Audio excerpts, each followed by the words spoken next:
livro sobre o Rui Facó era um projeto acidental, muito antigo, mas começou a ganhar forma em 2003, quando eu fiz a primeira entrevista com Ana Facó, a irmã caçula do Rui Facó.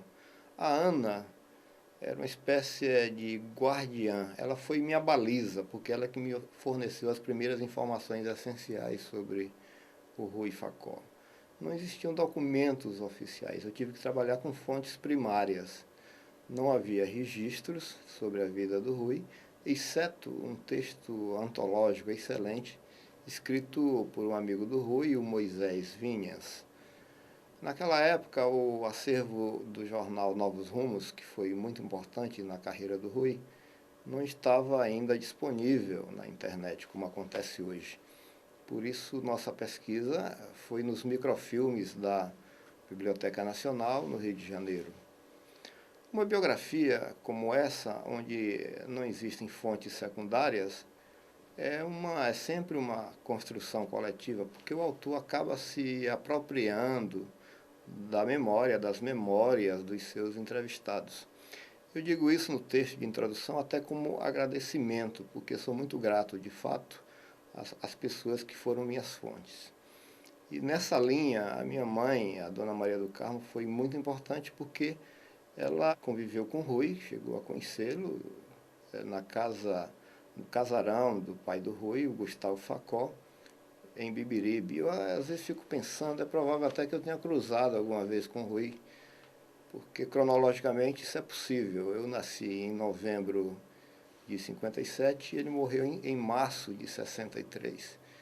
E nós estávamos no mesmo espaço geográfico algumas vezes. Outra fonte muito importante para mim foi o Armênio Guedes. Armênio é irmão da Júlia Guedes. A Júlia casou com o Rui Facó e é a mãe do único filho do Rui, o Paulo Facó. O Armênio me recebeu de modo muito afável no seu apartamento em São Paulo, no dia 3 de junho de 2003.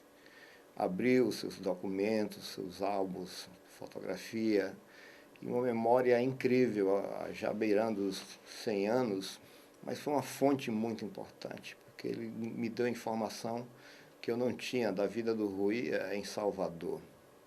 Em maio de 2004, conversei com o Luiz Mário Gazaneu, no Rio de Janeiro. Ele me recebeu muito bem no escritório dele, na sede do IBGE, onde trabalhava.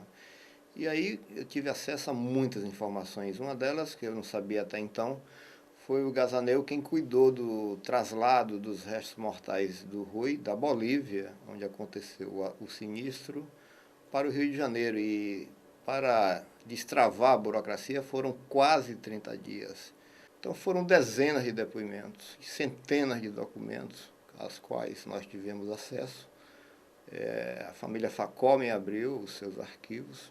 Uma biografia sempre contribui para referendar a memória nacional.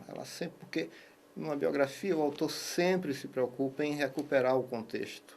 O grande prazer que eu acho que qualquer autor, qualquer biógrafo tem é tentar contribuir para o resgate da memória. No meu caso, o resgate da memória do Rui Facó, um intelectual que, na perspectiva gramsciana, é um intelectual orgânico, totalmente dedicado à sua utopia. E ele tinha uma grande utopia, que era a construção de um país socialmente justo, onde a riqueza concentrada na terra seria distribuída através de uma grande reforma agrária.